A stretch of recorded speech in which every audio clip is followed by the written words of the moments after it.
Hello, hello. It is morning here, so I'm going to say good morning. This is season 5, episode 35, not 45. Episode 35 of the Decoded podcast, and it's our first summer school episode, Clough. Dun dun dun. Um, Ominous. I like your thank. hello, hello. It reminds me of half the messages my mom leaves on our voicemail, like Is our that how she digital does voice. it? Hello, hello. Well, it's like Oh, it's like the digital.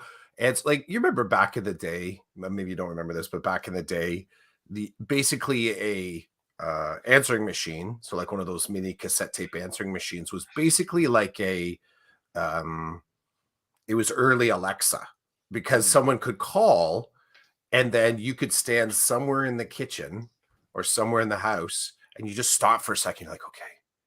And then some person would say, yeah, hey, Chids, it's Clough. Just want to know if I could borrow that chainsaw.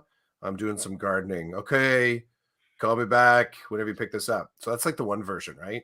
But the other version, which my mom does, and so this is what she would do all the time back in the day. Hello, if you're there, pick up the phone. And she's sort of gone through this whole thing and she's like, it's your mom. And I mean, we would recognize the voice. And sometimes it's funny. Sometimes you're like, oh, I'm in the room. I'm like, oh, maybe I should pick it up. She knows I'm sitting here listening to it. And then other times I know she just left that message and no one was home. Here's where it gets kind of funny. Digital answering machines don't have speakers in houses anymore. They're just like in the system. It's just in mhm. the system. There's nobody actually there. So it's into the void. And I can't tell you how many of those exact same messages I've gotten from my mom was like, hello, I know you're there. If you're there, pick up. And it's just going to like my mobile voicemail. So it's not like anyone, there's no one in the room. So your start to me this morning. Hello, hello. Here we go. You made a connection. I made a connection. Fantastic. Fantastic. So yesterday was Canada Day. Yep. Happy Canada Day. Mm-hmm. Um, are you out of school mode? What does Are you that? So, are so you let's okay? Are you okay not waking up, getting in the car and going to work? right because we talked about that. That was like that was something I mentioned in Poloville to you. It's not for me. So easy answer, yes. Yes. But it's not what it is it's the actual routine. So it's falling out of the routine that I know is not good for me. I Mm, know that. So um weekend Saturdays and Sundays initially are okay because those are always days that have alternative routines, right? But when Monday comes back around again, I know my brain, I will need to have some sort of a routine that I can rely on in order just to draw me through my days because it's not good for me to just sit mhm. or just we were talking about sleeping in. um there is no there is no reality for me where sleeping in is a good idea. Like that doesn't exist for me. Mm. It does not. So this morning, because yesterday was kind of late, we were out watching fireworks, hanging out with some family friends. So kind of waking up slowly this morning. That's fine. I'm good for 1 or 2 days of that, but I will have to put some sort of obstacles, goals, stumbling blocks in there so I feel like I'm actually moving through my summer. An absence of work is not summer for me. And I have heard this for some people. That's what it is. It's the absence of the routine, it's the absence of the work. That is not summer for me. Yep, it is not. How about you? I feel this enormous high at the end of every school year. The transition from work into no work and not having to go anywhere or do anything related to work, I get a high off that. And what I'm trying to do this year, so what this is typically what happens. I have a high, I feel the high, but then I feel a low. and it's not a good low. It's like a midlife crisis low every single year of my life, a week after the first week of summer. This year, I've built steel shields around me to stop this from happening. Now, what do I mean by that? I mean, I'm enjoying the high that comes with not having to go to work and that transition of like end of school year, beginning of summer. I'm not sure what else to call it because basically I've experienced it every year of my life since starting school. Because if you think about it, I've always had that transition because I moved right from like elementary school, high school, university, work, and I've always stayed in the world of education. So this high is something that my body anticipates, my brain anticipates. But this year, oh Clough, you got me started. This year I'm what's how do I explain this? I'm aware of the whole dopamine drop, and what I'm doing is tempering it. So instead of having this crazy high and then drop into a real major low, I'm trying to keep things as balanced as possible or close to equilibrium so that my highs aren't too high and my lows aren't too low. I've been watching YouTube videos and reading about this neuroscientist who explains how to do this. Um, and so with that knowledge, and by no means am I an expert, but I'm understanding certain things and then trying to implement them as how he describes it. And so what I'm trying to do is I'm trying to keep it even. So right now I'm a little bit above baseline because I'm allowing the chemicals to roll, but not so much that I'm like in the clouds. And then next week I'll be down in the dump. So that's the transition for me. I really appreciated that Canada Day was yesterday. It came so quick after the end of school because everything's closed. So I didn't feel the need to have to go anywhere or do anything, and that was nice. And then today we're leaving for our first vacation. So, um, when I'm done here with you, I've got things to do. I've got places to go and things to get so we can be on our way. So that's what's going on here. I've always loved the transition from school to summer vacation.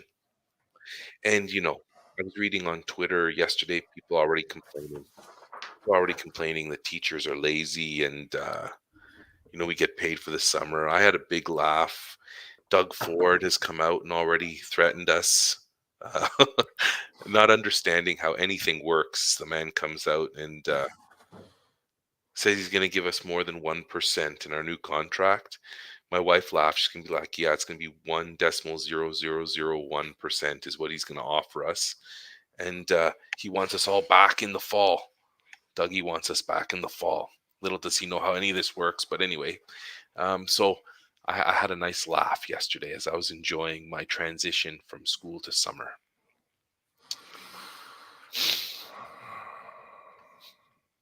I think my whole just not um that whole protect the weekend thing, I think it helps my mindset. I don't feel that drop. I get it. I get it. I don't feel the drop. I think like it doesn't happen automatically. Do I have moments of like, oh, it's 9:45 a.m. and I'm sitting on my deck and this is sort of strange and it's a Wednesday? Yeah, I do. I do.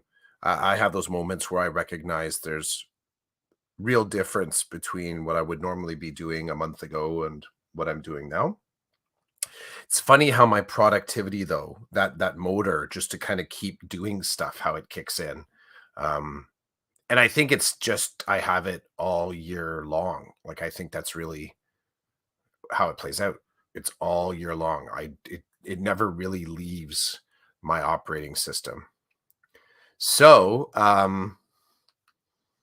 that's cool. I think I it's I think part of what I hear and what you're saying is, there's something like an addiction that you're managing. I think, you know what I mean? Like you're on the drip just to manage, like it's either pain management or excitement management, energy management. I get it. I get it. I wonder always around uh, how much our jobs, like I'm kind of done with the conversation around having summers off. Like I don't feel like I got any game on that. I don't even know if I can be convinced to see it that way, maybe because of the long game that I sort of exist in. In the summer, I write, we do podcast, I'm with my family. I sometimes think to myself, you know, I'll take a week or two to slowly work on courses. I'll still talk with individuals. I'll still kind of read stuff online. So I don't personally have a sense of ever being 100% out of work, like at that drop moment. I don't have um, and I think it's also for me, it's the type of work that for me, it's the type of work that integrates well with family life. So I'm still able to be around my family, kind of do my work and not feel like it's pulling me away to have to do it. So there's a weird illusion there that um I can be talking with my kids about what are we going to do tonight for dinner, and then kind of go in the other room and pound out, a rough draft of a lesson plan and come back and make dinner again. It's maybe in some ways, even as I say it, it feels a little bit like how online learning was. It's that was like the pure distillation of it, about being around your family all the time and still doing work.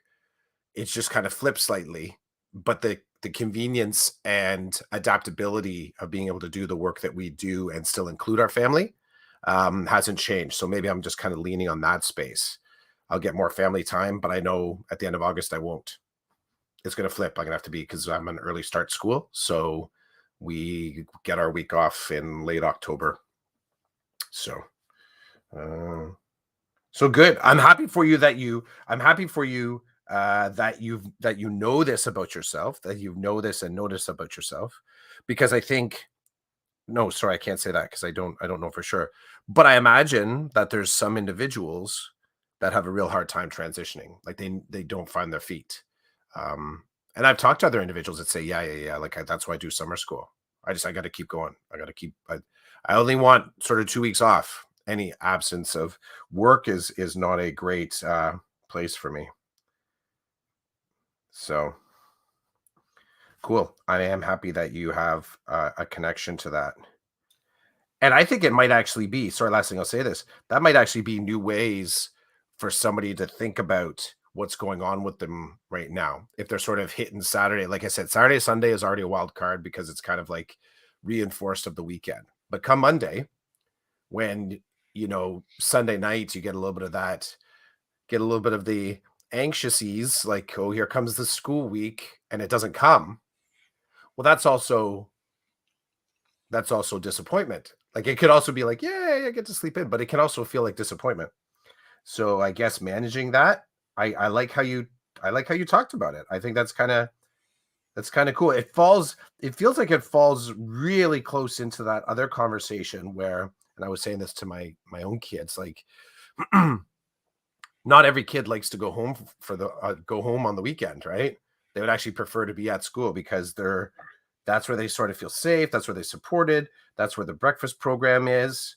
And if we just take that as a very kind of human thing, right? Like that's just, feeling us as social animals, then I'm imagining something like the summer for some people can be quite stunning, where they are literally it's on them to figure out what it means to manage their time because no one's going to tell them how to do it.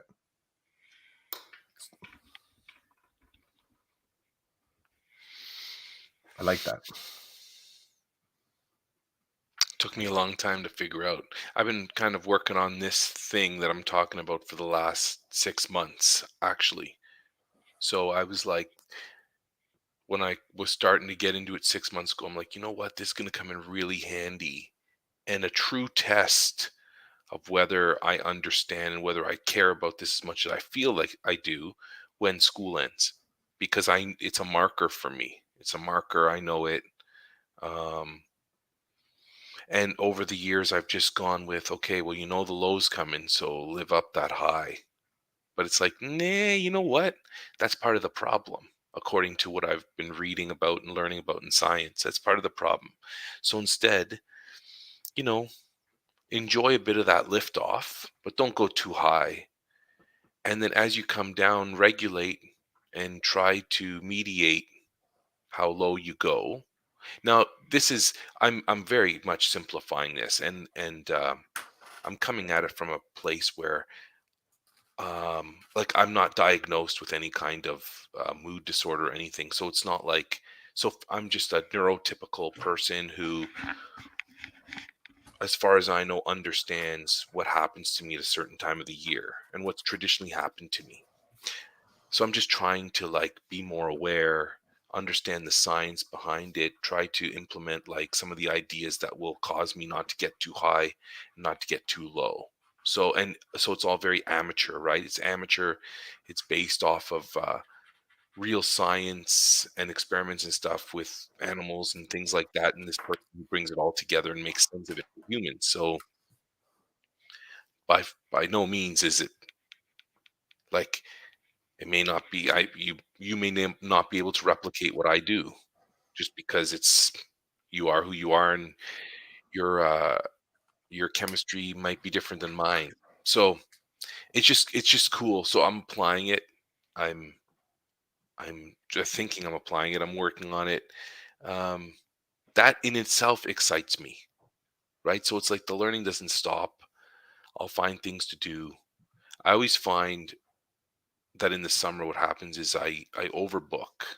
I put too much on my list and much of it doesn't get done because there's so much there, and I like space. I like some space to do nothing. Like I literally have some plans to do nothing, which involves watching television mindlessly while I do something else. um go places with my family. Like I call that nothing because it's not like a big planned event. It's just let's get in the car and do this. I don't know what other people would call that. There's room for that. Yeah, dude. And I just finished an AQ course, so I'm kind of feeling weird because I think I may have told you this. I've been working on that course every single day, literally every single day since I don't know the beginning of May, and now it's just boom. There's nothing more to do, and I've still been checking the LMS to just make sure I did everything I was supposed to do.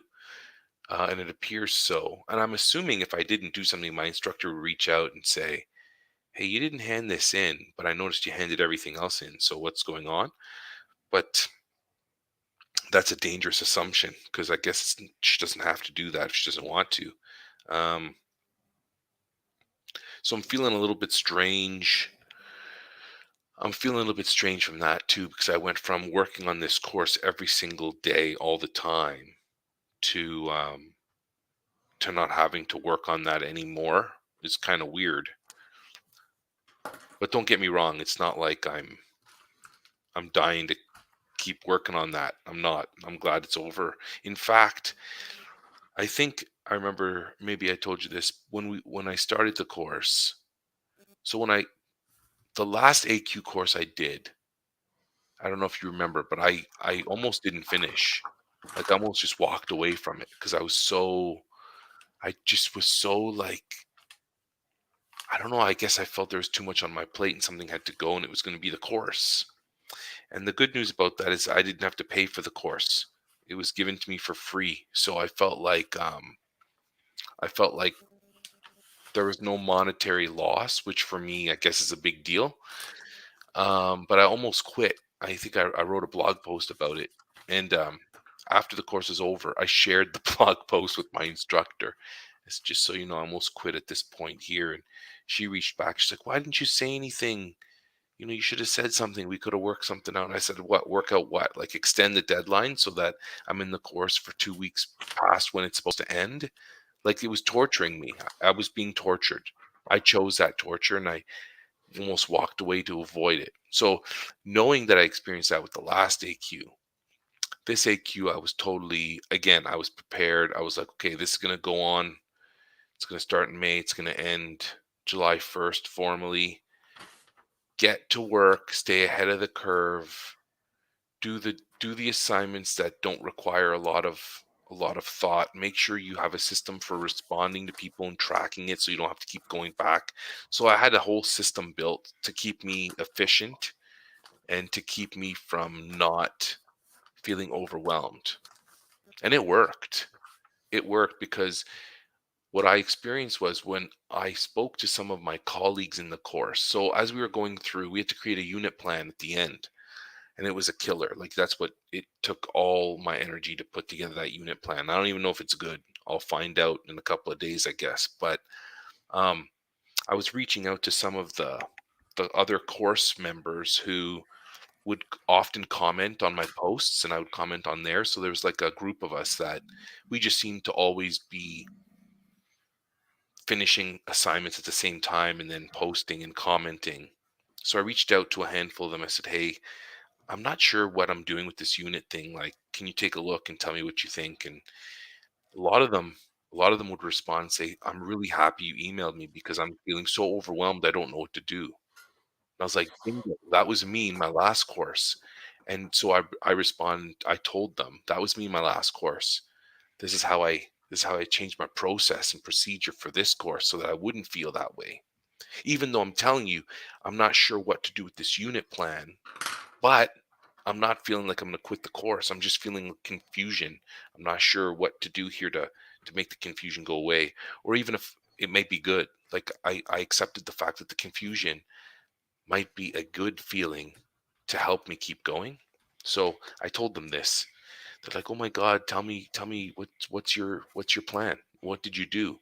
So I kind of broke it down. I said, like, I created like a physical checklist, and whenever I would meet the requirements for a post or whatever, I'd check it off, and then I would never return to it unless had a little bit of time, and I felt I wanted to go back and see if I could find stuff that might help me.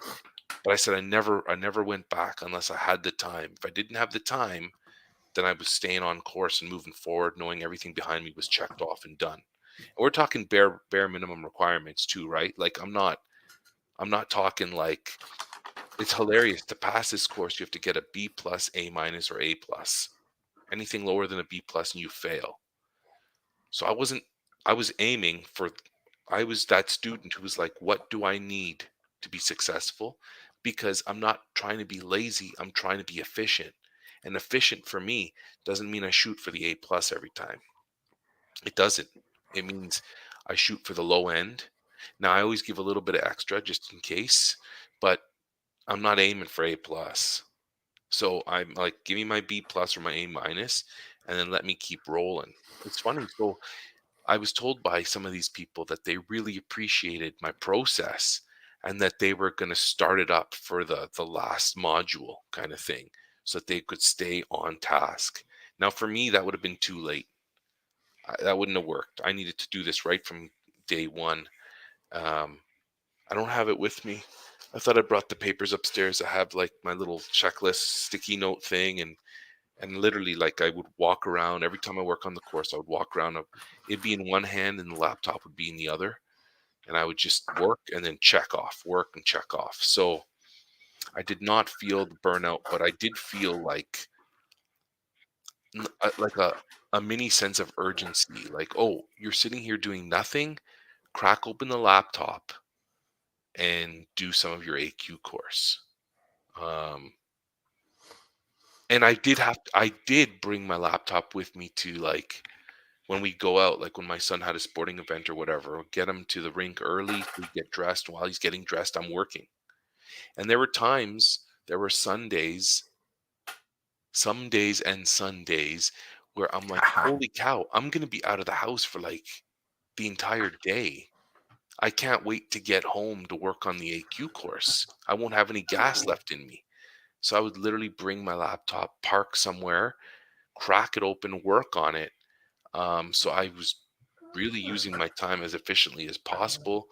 there were times when I'd be at hockey and there'd be some parents there that I knew, and they're like, "What are you doing every Sunday? You're sitting in the same corner with the laptop." I'm like, "I'm working on a course. I'm no pro at this content, so I need to like do stuff to learn more and figure it out and create the things that are gonna lead me to success." And it was just funny because they're like, "Okay, well, we'll see you in the rink when the game starts." I'm like, "Yeah, yeah, I'll be in there when it starts, but until then, I'm right here in this corner where the plug is, and I'm working away on my AQ course." So there you go. There's Roland's little tidbits. Um, so, uh, couple things that I connect there. One, man, whoever started this thing about you got to have 80% to pass a course. As soon as you said that, I'm like, how has that become a thing? How has that become a thing? You're not pulling someone's brain out of their head and, while they're on the heart monitor and their blood pressure's fallen. This isn't a critical, you know, universe going to change someone's universe through science kind of a moment. It's a course. And I just yeah, that just kind of occurred to me. I was just like, "What? What?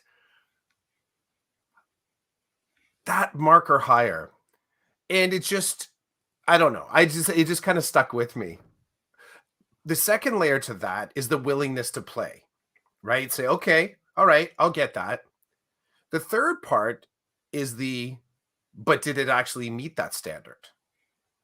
So there's the threat, you don't get your credit, but there's the abstract reality, like, "Well, I still don't know if I met the actual standard that reinforces the fact that I'm actually the mark that you're giving me." It's just a funny little mind game that we play, right? So that's what my brain got fascinated with, sort of like, how is it we got to a place where we're so comfortable saying, you got to get 80% to pass this course? And it doesn't have, and again, we're not talking about like the steering wheel has to be fastened to the car properly because someone could die.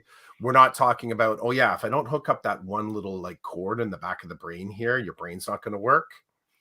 This is a qualification to be able to teach. And dude, I've drank enough of the Kool-Aid. Teachers are important. But does that setting that bar make you a better, like, what's the assurance there? Shwoo. Chid's got, the 85%. Oh, but his colleague Jimmy, Jimmy's back. Jimmy pulled up a level 2 on that. God, it totally, yeah, thumbs, you're out. You're out of here. Double thumb out. So, it's a funny thing. That I would love. Our thousands of listeners. That's a conversation I would love to dig into with more people about our willingness to accept that excellence in our AQs is at that somehow a level of active excellence once you've completed the task, because that's really what we're talking about here. Like, if you take an AQ and you never use it, you never know whether or not you learned anything. I was just talking about this with a colleague the other day when we were talking about um, working through safety plans for some students and talking about what is the plan. This is the stoic approach as well. So what is the plan to support the child, keep the child safe, if and when they have an escalation?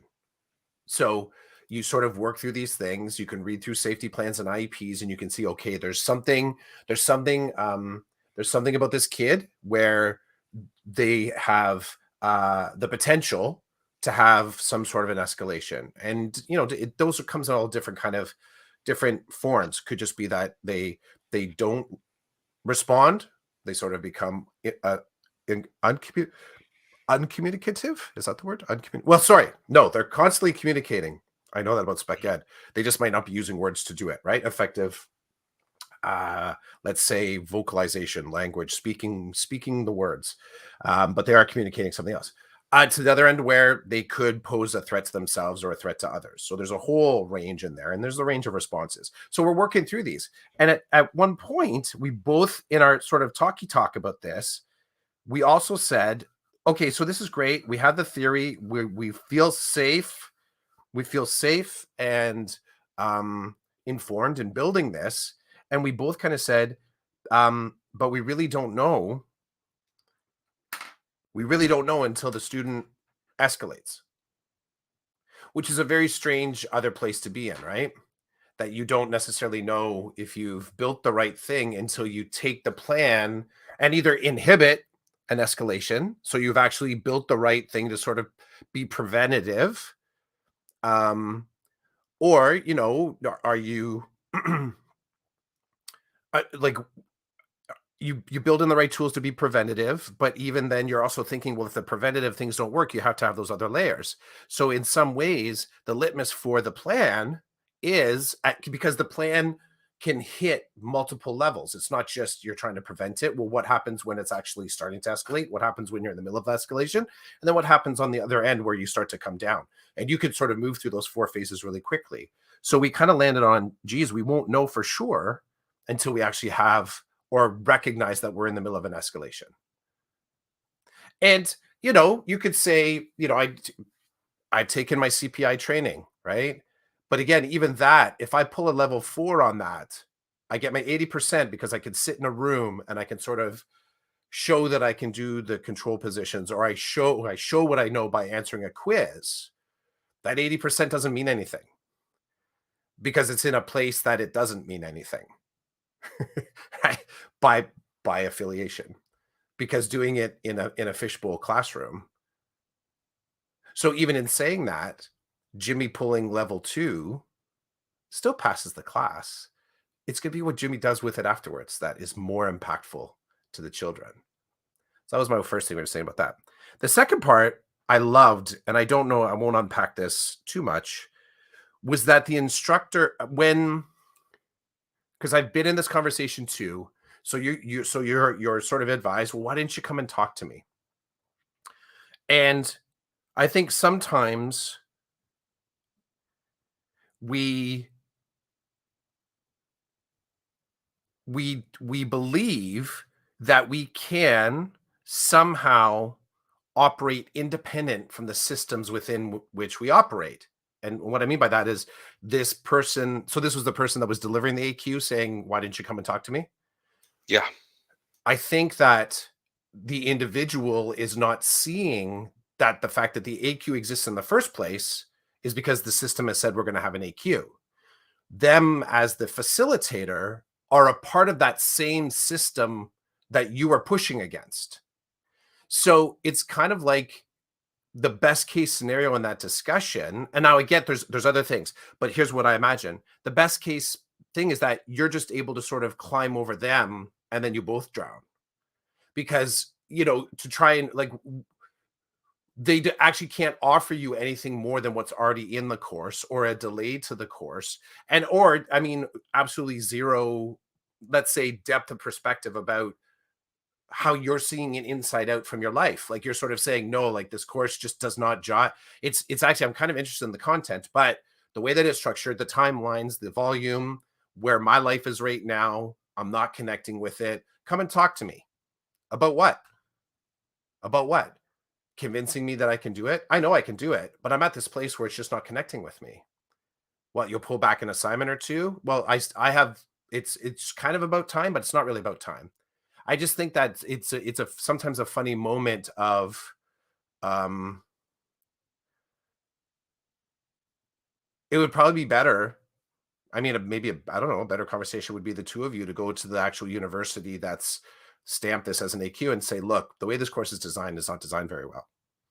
Like that just strikes me as like a better, bigger conversation to be a part of, as opposed to going to the students, talk to your teachers. Teachers, talk to your students. At some point, teachers and students talk to the system, because it's actually the system that's setting up the context that you were suffering in the first place, not necessarily what the teacher had designed.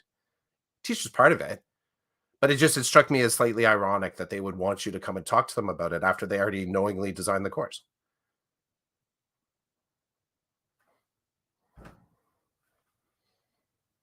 Yeah. The I appreciate everything you've said. The best part is in the AQ that I'm doing right now, and I won't mention the school, but um, because I was staying ahead of the curve on purpose. So because I know my life, right? So they're like, okay, this is built for adult learners. I I barely got any feedback from my instructor until last week because the way that the course is set up is that there are a lot of things due later in the course rather than the beginning of the course. But because I was so far ahead, I was handing stuff in, and my instructor, I guess, wasn't getting to it until she was supposed to get to it, not also working ahead. And this is going to be a big deal for me when it's time to provide feedback on the course. Um, and I've reached out to my instructor a couple of times to ask questions about things because I was so far ahead. I'm like, I'm working on such and such right now. I don't understand what you mean by this and that. Can you please provide me with some detail so I can see if I'm on the right track or not? And she would, but she wouldn't get back to me quick.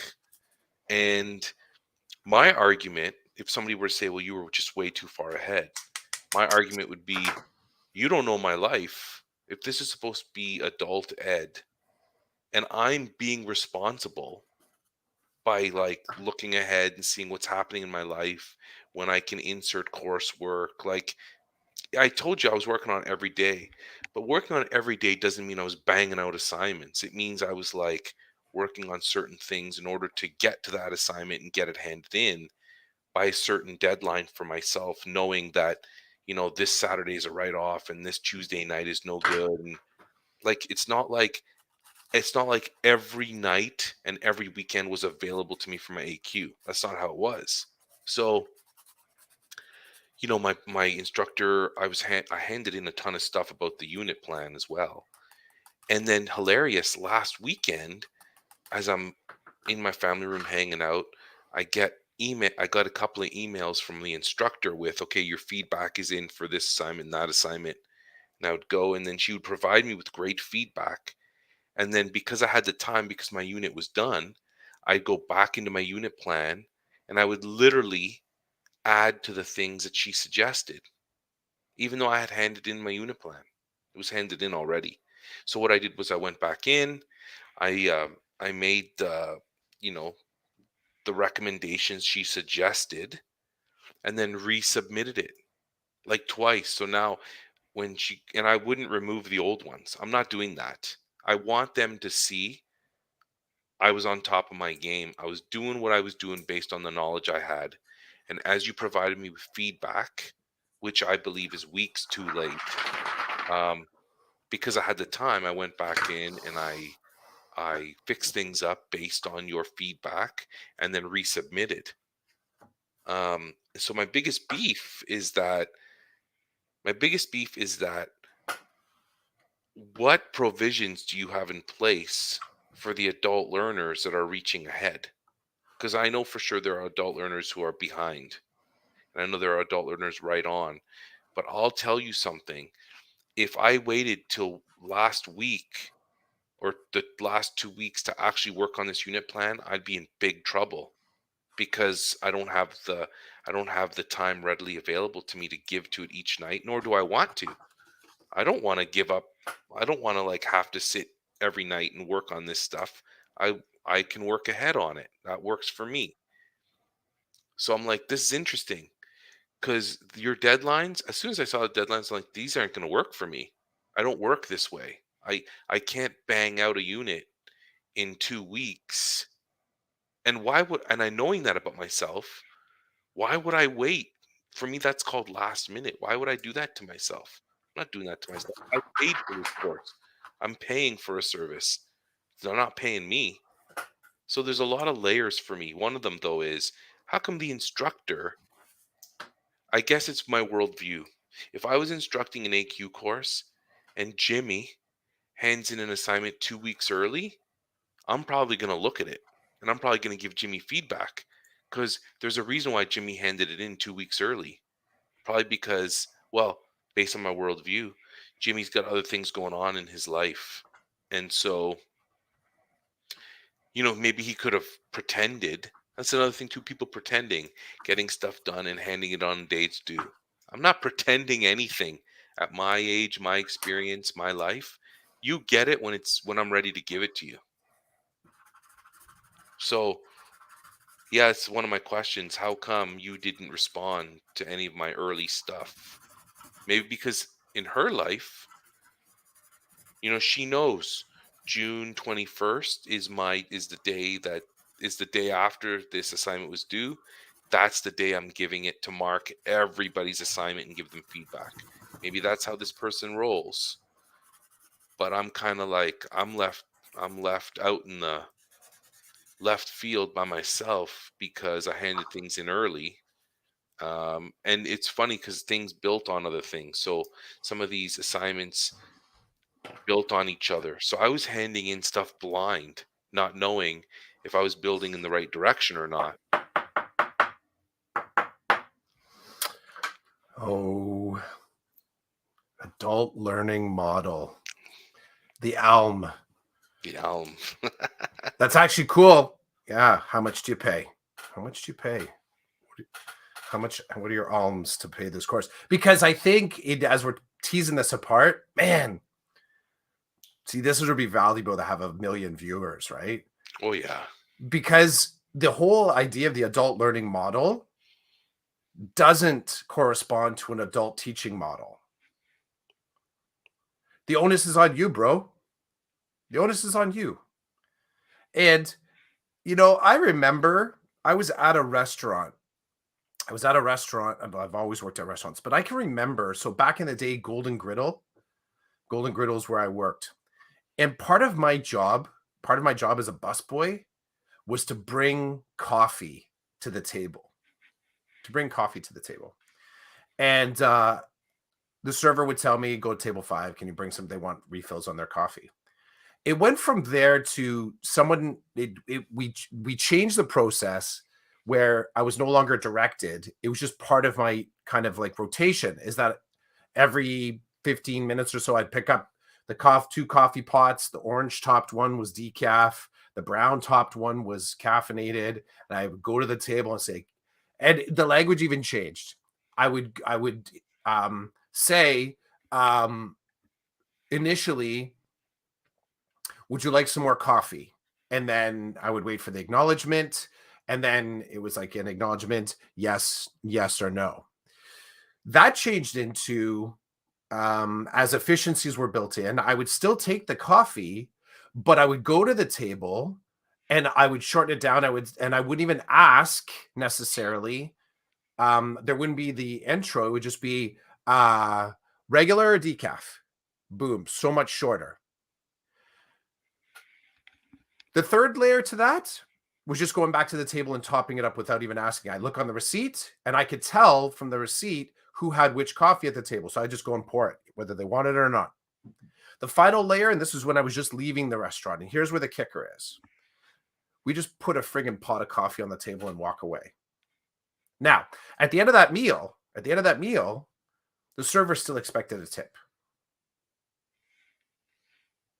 Yet we've progressed to a point where the table is almost taking care of the things that the gratuity is a part of.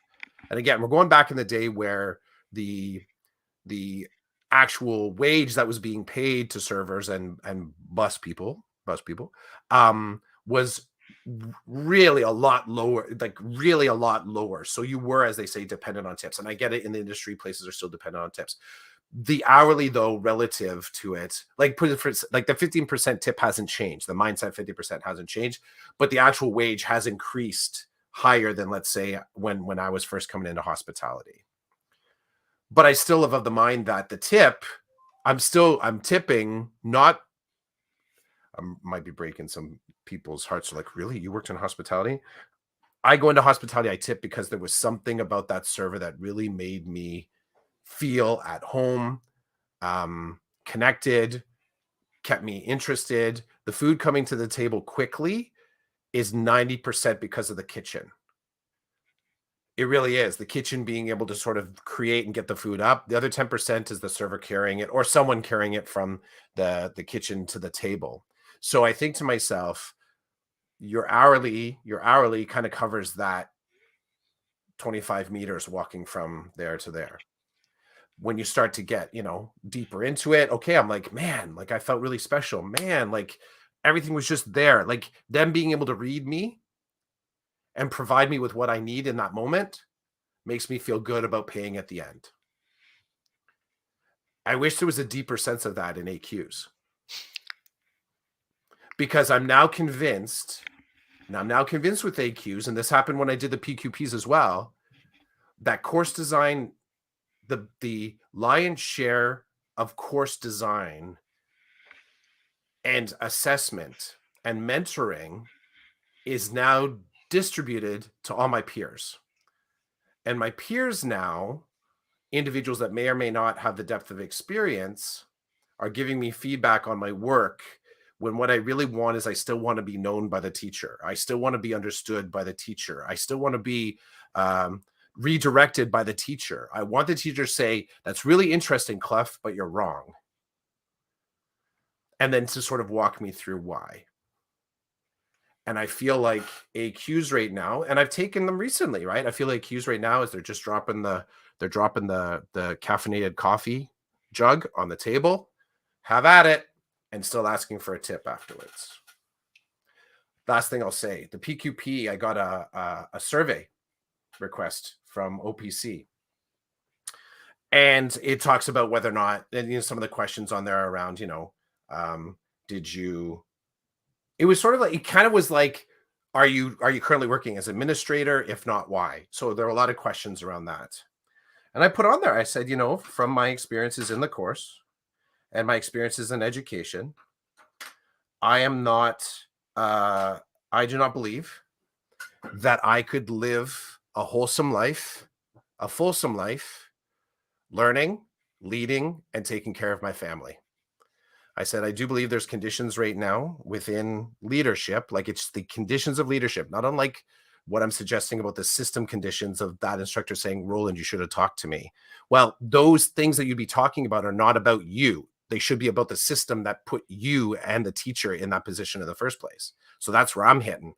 That part of the system, there are conditions there, instructions there, protocols there that would keep me working without clear satisfaction personally,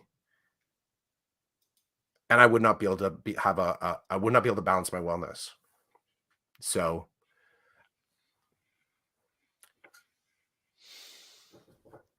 regular decaf, boom, on the table. Do it yourself. Do it yourself, and still ask for a tip on the end. I love that.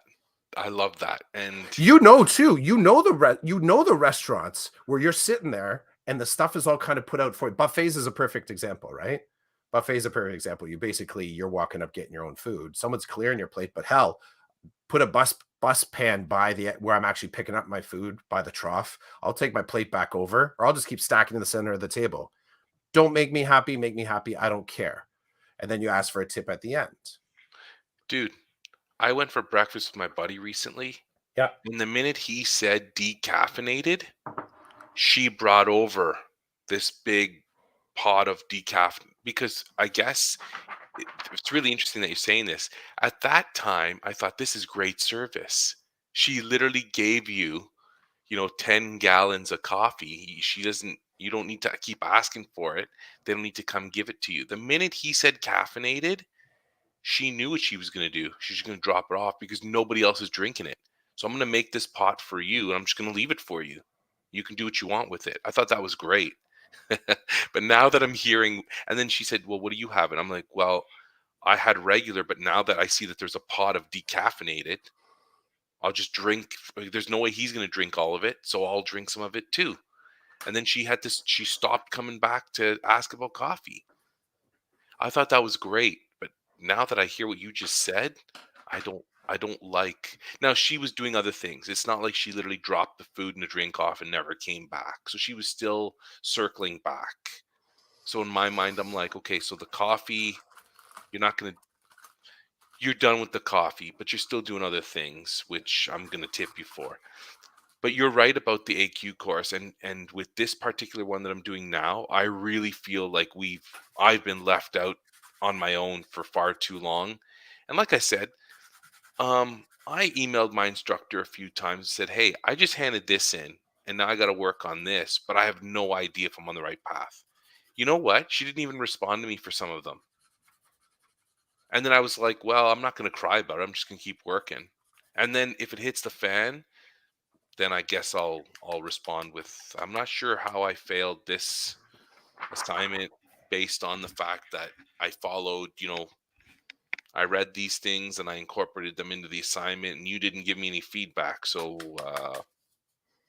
the ball's in your court now. Let's hear what you have to say about that." Um, I feel like this instructor well, here's the funny thing. I just keep talking about myself, but it's not just about myself, because I was talking to what, half a dozen other people who all felt the same way as me. So there's at least 7 people out of 20 who have been just left to their own devices because they're reaching ahead because of their lifestyle. And it's an adult course. It's not. I've taken an AQ course where they literally don't open the new modules until like the day before the previous module ends. Think of how crazy that is. Imagine doing a course where you finish module 1 in the first 2 days of the week, and then you literally have to sit and wait for 4 or 5 more days until the next module opens. Again, I just say, like, what does we've taken for granted that we all know what that means. Adult learning module, like adult learning course, adult learning environment. We've taken for granted, and it's highly subjective and completely abstract. I would argue that if your adult life means that you need to finish a 7-week AQ or an 8-week AQ in 2 weeks, and you're on holidays and you want to take care of all the work and you want to post up all the work and you just want to be done with it, that I would say that's an adult learning model. Like that's kind of where we're at. And it's not on you to go chasing your colleagues to comment on your content. That's not on you. Like, who are we kidding here? AQs, online AQs are vending machines. Put your money in, get your product. And I don't mean complete it, but I just mean access to it. I really do believe that. I would be hard pressed to say that any other metaphor suits it that well. It's a vending machine. You can now walk up. If you have the cash, you have the qual, you know where to find the vending machine. Go up, put the money in. Here's your experience. Complete it. If we're talking about pure adult model, if you're the adult modeling it, it's your choice. If there's other mitigating factors and other control factors through which the course has to be delivered, as in, well, there's no online version of this, you have to come to the school. So, okay, there's the driving, there's the gas. Here's because we're driving to the school and other people are using the space. Okay, so that means they're scheduling things that can only exist in certain times. Well, you know what? This person, this course that they design, it's all on paper. Okay, well, I have to wait for the paper to be handed to me. These are very concrete. I can disagree, but I get it. But a digital course that I know in the LMS is just sitting there and someone's hitting share, that does not make sense to me. It just doesn't make sense to me. That's just one part that doesn't make sense to me. The other fact that if we're actually calling it an adult learning model, adult learning environment, that we have no freaking clue what that means anymore. And it really should be as simple as, here's your regular, here's your decaf. Like, if that's what, because that's where we're at. That's the vending machine. And the whole assessment model in some ways is bullshit. Like, I'll call it as that. I appreciate peer assessment.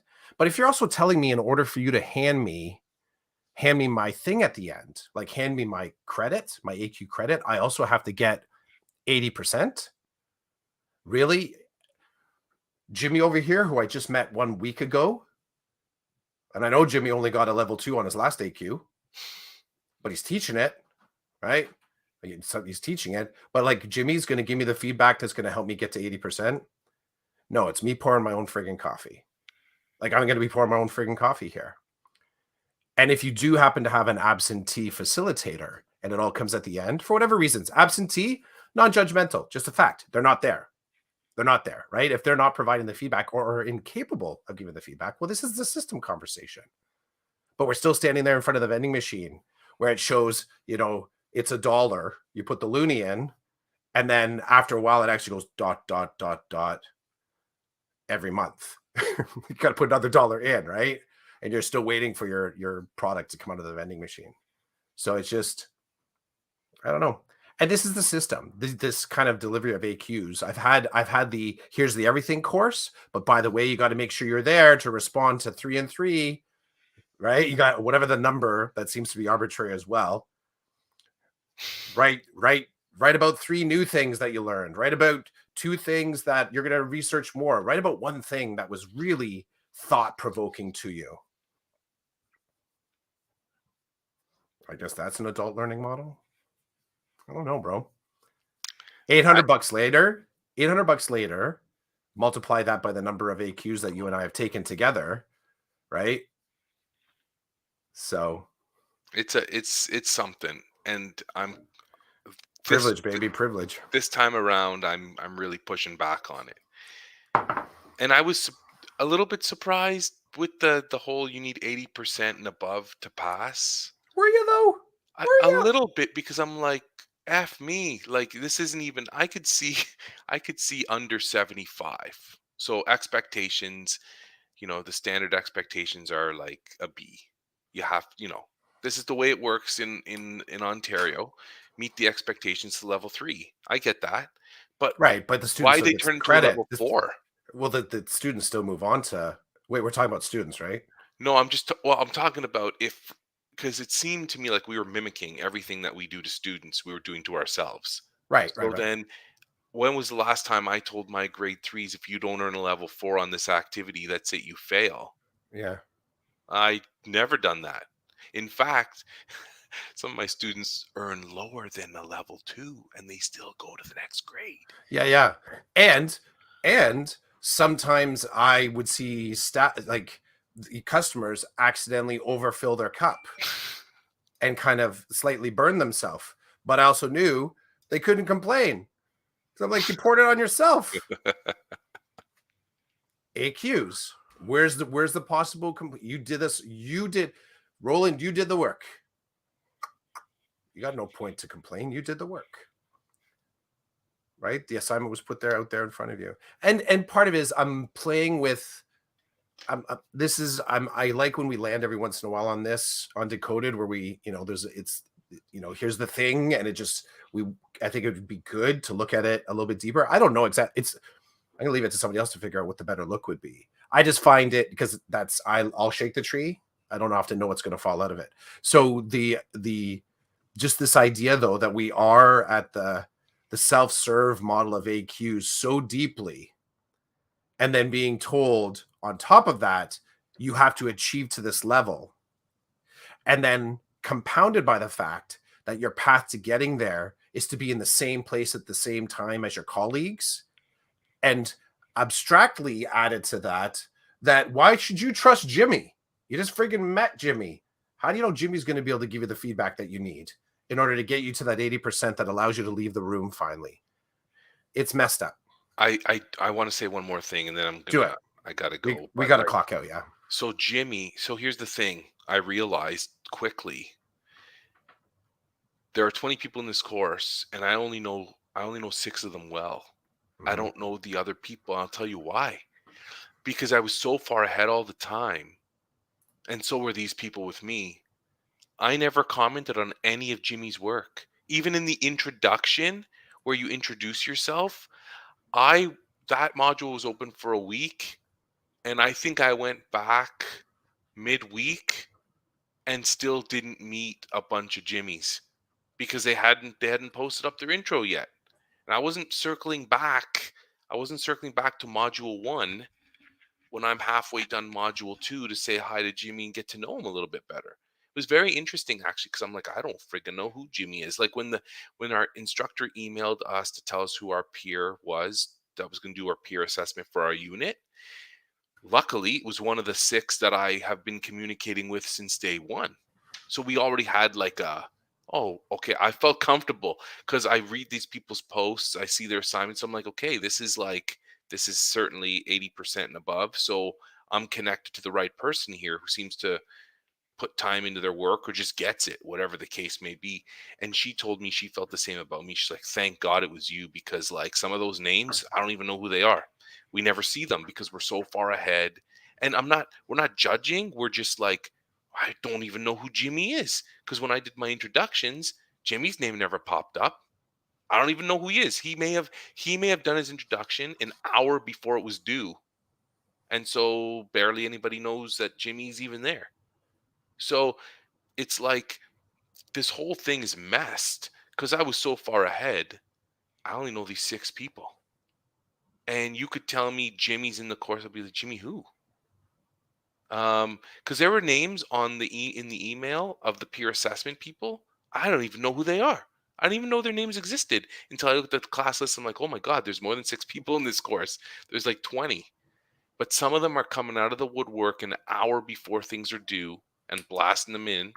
And some people like me are 10 light years ahead and are begging somebody to look at my stuff to tell me if I'm on the right track or not. Adult learning, baby. So You're standing there with the urn, the orange topped urn, saying, "Yeah, can I get some more decaf over here?" yesterday the unit was due. Everything, all the last stuff was due yesterday. I'm sure Jimmy handed everything in at 11:59 p.m. because that's how Jimmy rolled. And that's what worked for Jimmy's life. I got no benefit from Jimmy, and he didn't get any from me. I have no idea who he is, where he comes from, what he teaches, nothing. And hopefully this is the last I don't want to take any more AQs. I don't. I don't. Anyway, that's the first week of summer school. What did you draw, Clough? It's a worm on a hook. I like it. Under the water. You're baiting me, Ooh. Jimmy. Jimmy's baiting. Poor Jimmy. Jimmy. Whoever Jimmy is. Yeah, let me just add one more thing to it. Okay, as you do that, I'll say this was a great There why we go. should I trust Jimmy? What did you add? The bubbles? Yeah, just the bubbles. Yeah, there we go. Nice. Cool. Well, thanks, Clough, for hanging out today.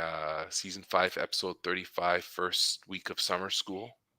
And I don't Enjoy know when. your time away. Thanks, brother. I'm hitting the beach. Beach. I don't know Nice. when the next time we're going to cast is. Because I That's all think when good. That's all I good. come back, you leave. Mm-hmm. Summer Yeah, school's going to be a short one this year, baby. that's okay. That's the good, at least, and we'll only assess ourselves, so we'll be good. Okay, peace. Ciao, man.